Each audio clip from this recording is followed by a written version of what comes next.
So, a little exercise for you. I'd like you to stand up as quietly as possible. Hang on. Okay?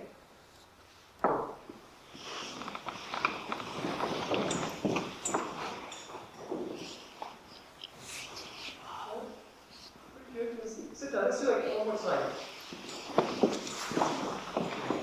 As quietly as possible. You listen to your neighbours as well. You've got noisy neighbours? Okay. One more time. Off you go. Stand. Very good. You can sit down. So I want to talk about hearing and listening. And hearing is amazing. Here's a picture of a child who's had cochlear implants turned on for the first time. You can see these things online. I was talking to some medics recently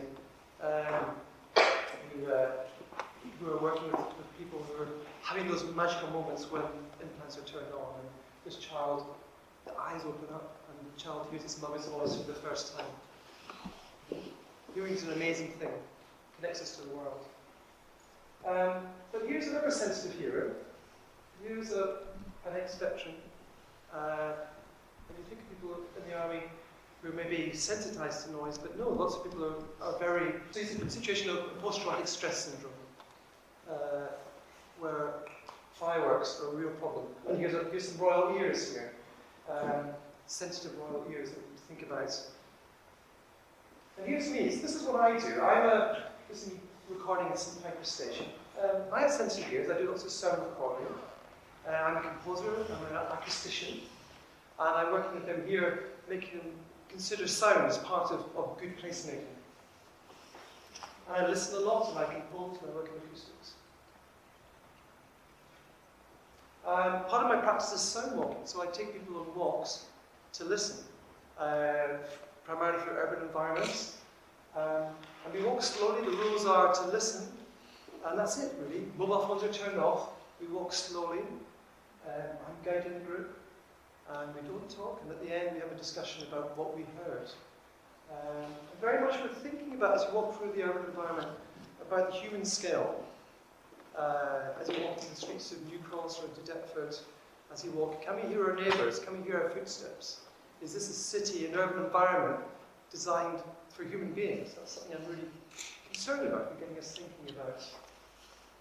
In my field, in soundscapes and sonic arts and sound studies, we talk about listening a lot. We're obsessed with listening.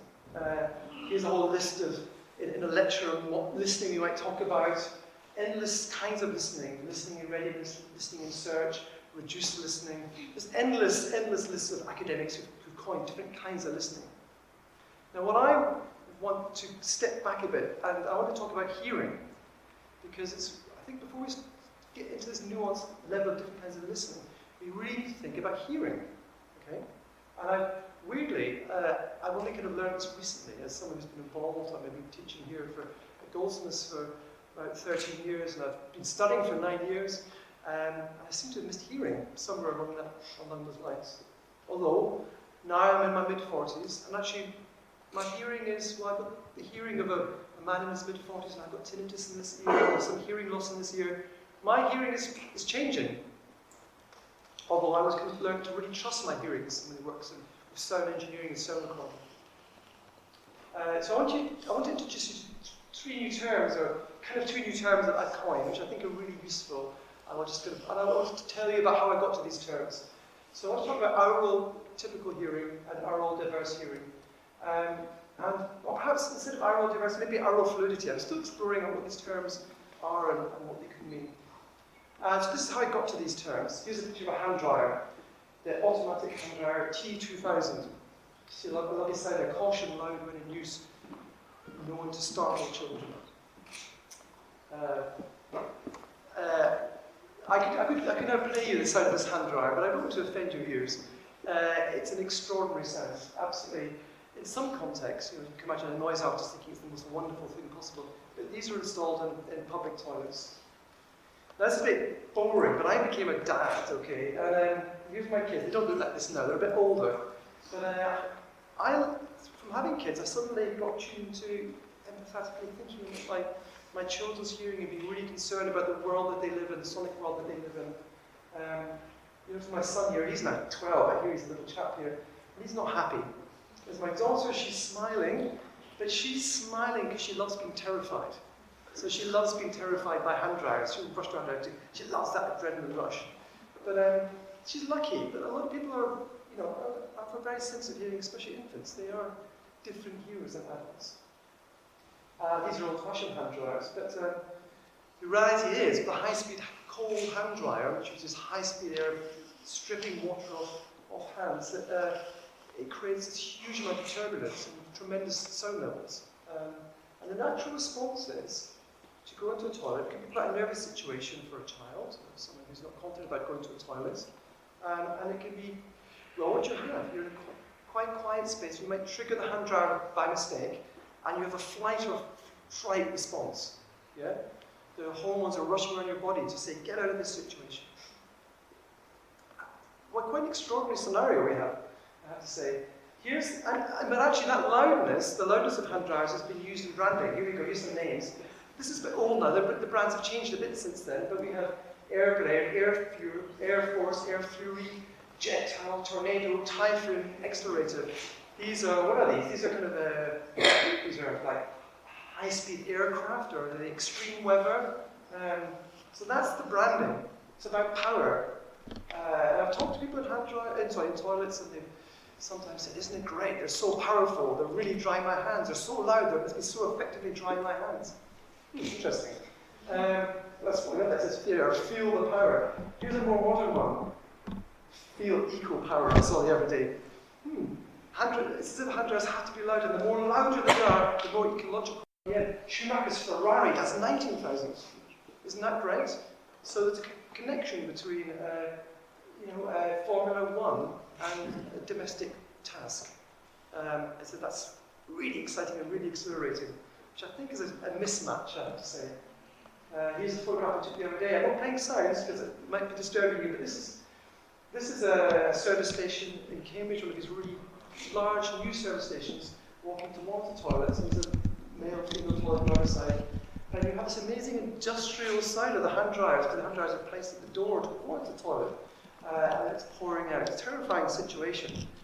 Some might find it exhilarating and exciting, but not all.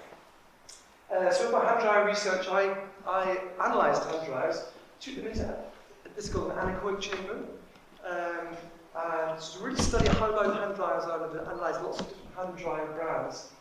An anechoic chamber is a room where there's no reflection.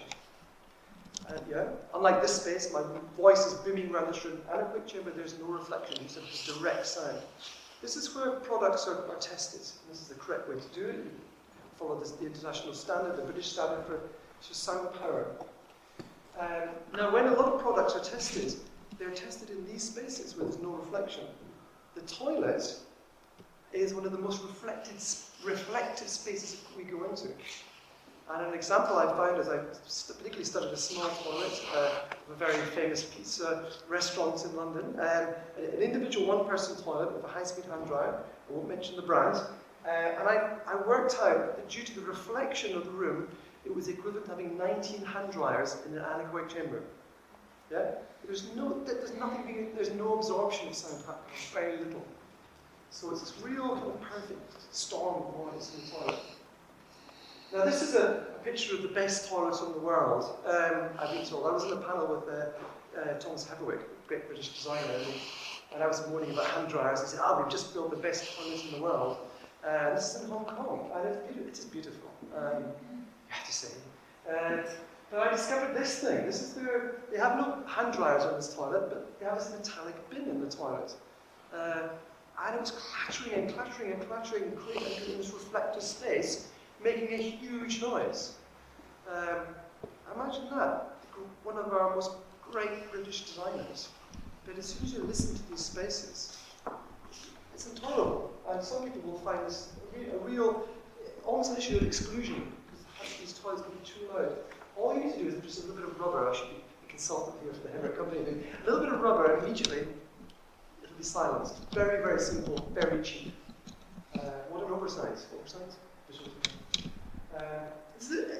I digress, but this is I was in Gatwick Airport the other day, and I saw a zone for quiet people, a zone for quietness for people flying. Meanwhile, I was doing some field work in a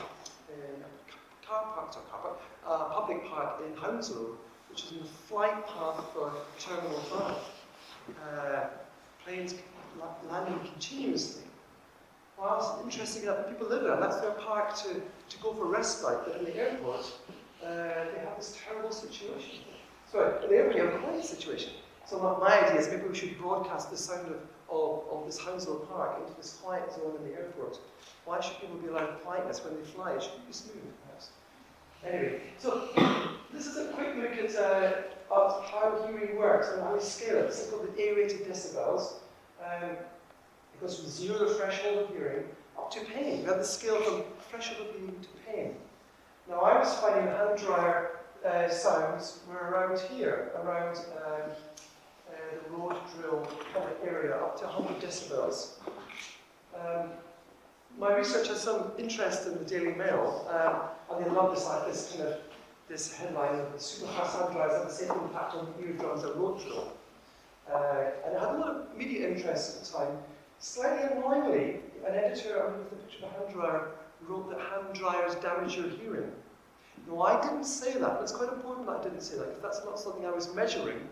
But I think what I'm talking about is about sensitivity, and about pain and discomfort, and perhaps phobia, not about hearing damage. So this is the kind of something I want to really encourage us thinking. I particularly talk to people who are autistic. A lot of people who are autistic have very sensitive hearing, hyperacute hearing it's called.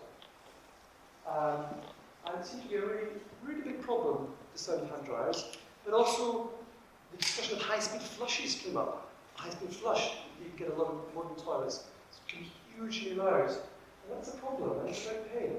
And as I started doing more research, I kind of came across more and more groups of people who've got really sensitive hearing. Well, children, of course, children's hearing is completely different, cognitively, but also, if you think of the ear canal, it's a tiny little ear canal. It's not the same as an adult's ear canal. The elderly, people with dementia, can be very disoriented with high-speed hand dryers and so on. Visual impairments, blind people doing cognitive tasks. Hearing aid users can have problems with high-speed hand dryers, which amplify the sound of the hand dryer. And then there's people who've got something called hyperacusis. That means very sensitive hearing. And I don't mean sensitive hearing like an eagle, but sensitive hearing where your pain threshold drops right down. And this is intolerable pain. People I've talked to with hyperacusis, they find everyday life just too loud and intolerable. And there's people like maybe things like tinnitus, such as I have. And tinnitus can be triggered at things like hand dryers. And the list goes on. And of course, we all fall into one of these categories throughout our lives. Or maybe we've got a migraine and our hearing becomes more sensitive. And we all know that our hearing changes throughout the day. Something I learned was that, of course, the answer isn't silent toilets. And this is a slightly awkward subject, but masking noises are very important for privacy in toilets. This is the wonderful thing called the otohime in Japan. I've not been to a Japanese women's toilet, but I understand they have this wonderful masking sound of water sounds. Here's a mobile otohime, a Hello Kitty one. So when the Japanese women, is this right? The Japanese women here can corroborate my research. I only know from asking. Here's a Hello Kitty one, so, and here's a lovely sound. It's just a horrendous sound. It's a masking the toilet sound. But actually, in Japan they've had these for hundreds of years. It's an ancient toilet masking sound. Imagine now, it has a kind of gurgling. Actually, I'd love to find out more about this. It makes a lovely kind of watery sound to mask the toilet sounds. So silence isn't the answer, and silence can also be very disorientating and worrying. So the role of acoustics. We have a model of the ear working away, and it's a term called otologically normal. And it's a way of seeing how the human ear responds to different loudnesses. Now, to get this model, there's a standard which goes from people who are 18 to 25-year-olds. This is the span of the age, okay? Of course, probably most of you in this room already are over 25, or maybe still on the cusp of that. I'm 45, so I've completely fallen off the scale here. This is the model we have. Earlier I referred to A-weighted decibels. A-weighted decibels is derived from this model. And A-rated decibels are used throughout acoustics. So most acoustics are predicated on this otologically normal person. 18 to 25, with basically the strongest, healthiest group of society. That's how we're modelling sound. And of course, here's an example of that being used, this integrated hearing thing. The mosquito using high-frequency sound to focus on people below the age of 18 who've got really sensitive hearing in a high-frequency range. Yeah? This is the idea of some actually younger people in a lower age group of the otologically normal as a weapon against teenagers. And in the classroom, here's a picture my son drew that I found. Use quiet voices in the classroom. Sound levels in classrooms are a huge problem, and that's all to do with reverberation in the classroom. What kind of acoustics are being used? What model of acoustics are being used to design classroom acoustics? Is it this otologically normal 18 to 25 year old group? So I want to present this term, aural diverse hearing. So otologically normal, I rather use the term auraltypical. And this is I'm kind of borrowing the notion of neurodiverse and neurotypical, which is a term that's been developed within the autistic community to talk about people who refer to themselves as being neurodiverse. In fact, it opens us this huge space for lots of different ways of sensing and perceiving the world, this neurodiversity. I'd like to talk about kind of aural diversity, moving away from the auraltypical. I would say that most acoustics, most sound design, when you go to the cinema, throughout your life you're experiencing an auraltypical world. But I would think we need to begin to think about an aural diverse world. That's complex, but I think this is really where we need to go. And of course, people have sensitive hearing and people have hearing loss in autism because of hypo and hyper. Some people are drawn towards loudness, and some people are repelled against it. It's complex, it's difficult.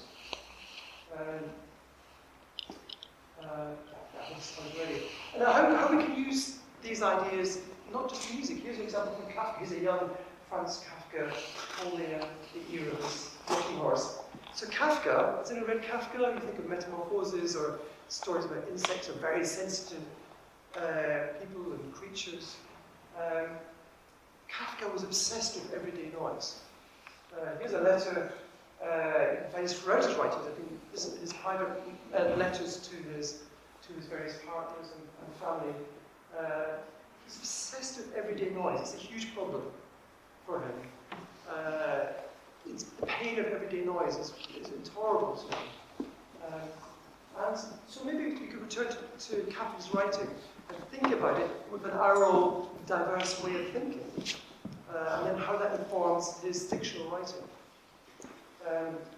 So I'm coming to the end now, but I'm also an artist, so my response to this work, apart from just working in acoustics, is to make sonic art compositional responses. I did a project in Denmark, particularly this hand dryer, the Danish hand dryer, the Dan dryer. You can't see this, but the little brand is a little Viking person in the Danish flag. When I recorded a lot of Dan dryers, particularly recorded the broken ones, they make it kind of like a Viking call type sound. Wonderful sound. If you want wonderful sounds in toilets. And what I did was I took lots of these recordings, and then I got 90 different Danish people to copy the sounds of their voices, including infants in kindergarten and even in their 80s, in their late 80s, to use their mechanism, their hearing mechanism and their voice mechanism, to hear these sounds and sing back these sounds, to sing the hand dryers. And amazingly, then these 90 voices are then played back in this surround sound system in the public toilet in Denmark. Of course, it could be slightly disorientating for people who didn't know what I was exploring there. But I like the idea that perhaps our hearing and our voice making and that loop process of the sounds we can make and the sounds that we can hear, and we can loop around how that can then inform sound design. So perhaps I'm proposing, a future hand dryer, which is on a kind of scale to the sounds that we can hear and make. So I'm inviting you to take on this concept of aural diverse hearing, and it can maybe apply to all kinds of disciplines which involve sound making and listening, and try to take this forward. Thank you very much.